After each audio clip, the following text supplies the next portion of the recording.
What is up and welcome back, everybody. In today's video, what I'm going to do is show you a cool little trick I like to do, not only on my own personal vehicles, but also on most of my customer vehicles. So I usually do this when I'm about to be doing a full tune-up on a car, or I do this every other oil change. And the reason I do it is because obviously these cars are a little bit older. They do have quite a few miles on them, and it's just kind of a good scheduled maintenance thing to do, in my opinion.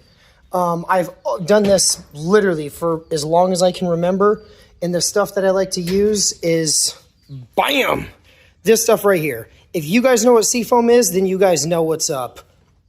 I literally use this for, I'm not even kidding you, all of my vehicles, even my diesels, believe it or not.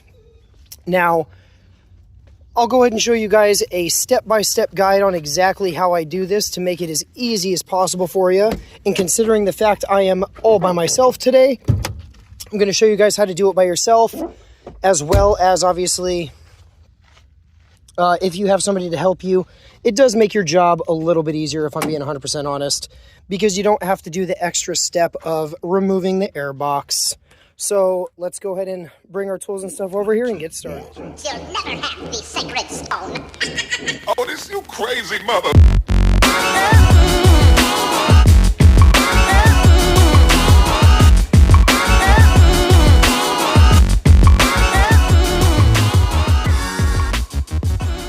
Alrighty guys, so first and foremost, if you're by yourself and you have somebody to help you out, the only tools you're going to need is a 19mm wrench and then obviously your seafoam. What you're going to do is loosen this guy right here. You're not going to take it off quite yet, because what you need to do is get the motor to operating temperature.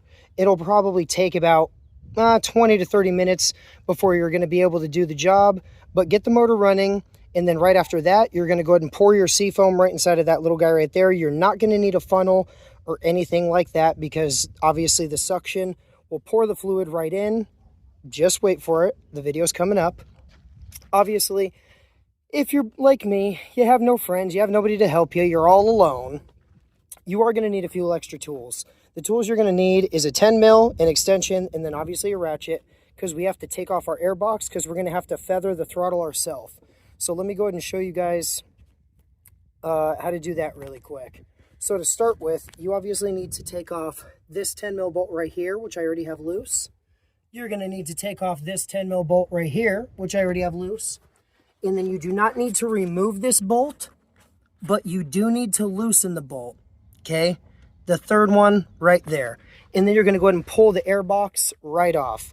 Obviously, I like to do this before I heat up the engine, just because I'm not trying to work on a hot motor. It's not very fun. So let's go ahead and take this guy off and get started. Alrighty guys, and like I said, I did already loosen my bolts personally. So let's go ahead and take these guys off really quick. We have that one.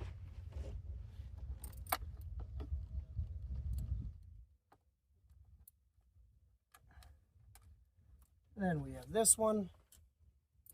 And then we did already loosen that bolt back there. So let's just go ahead and pop off our vacuum really quick. Put it to the side. And just lift up on the airbox, just like that.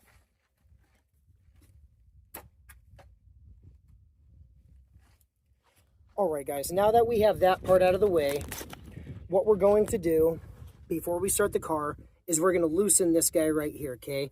And the reason we loosen this is because, again, I'm not trying to do it when the motor's hot or when it's already running. So let's go and pop that guy loose and then get ready. Alrighty guys, so now that our motor is warming up, obviously we have the engine on, what we're going to be able to do is pour our fluid right here where the brake booster hose goes. And since we obviously don't have any friends to help us, we're going to go ahead and hold the throttle so that way it could suck in all of the fluid. So let me go ahead and put you up on this stand, get you guys ready. Here we go.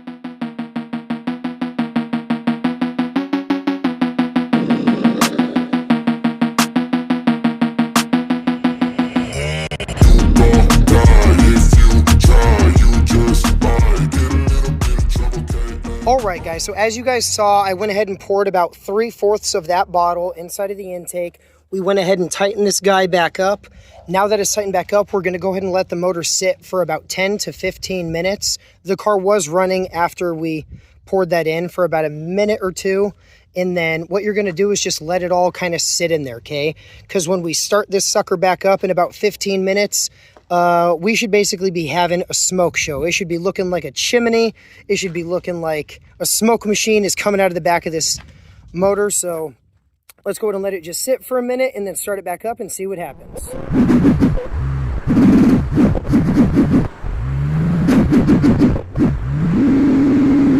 All right, guys. So it's been about 20 minutes of the car being on. As you guys can see, there's no more smoke coming out of the engine. So let's go ahead and turn this guy off. Man, that beeping is annoying in this car. Alrighty. So now that we obviously did that, again, this is tight. Everything is done. There's now no more smoke coming out of the exhaust. What we're going to go ahead and do is throw back on our airbox, tighten everything up, and honestly, that's just about it. So like I said, we did put about 3/4 of this inside of the intake. What we're going to do with the rest of it is put it inside of our gas tank. And how we're going to do that is we're going to go to the gas station. I'm going to pour this in and then fill it up with gas, because if you just pour all this right inside of the gas right now, you're going to have to sit here like a madman and shake the car so that way it gets a nice good mix. That just doesn't really make any sense. I'm not going to do that. I'm just going to go ahead and take it to the gas station really quick, throw this in there, put some fuel in it, and call it a day. But seriously, guys, it's that easy. It is a really cool little tip and trick that I like to do on these cars. So without further ado, thank you guys so much for watching. I hope this video was a little bit helpful for you guys. And yeah, we'll see you guys in the next one. Thanks for watching.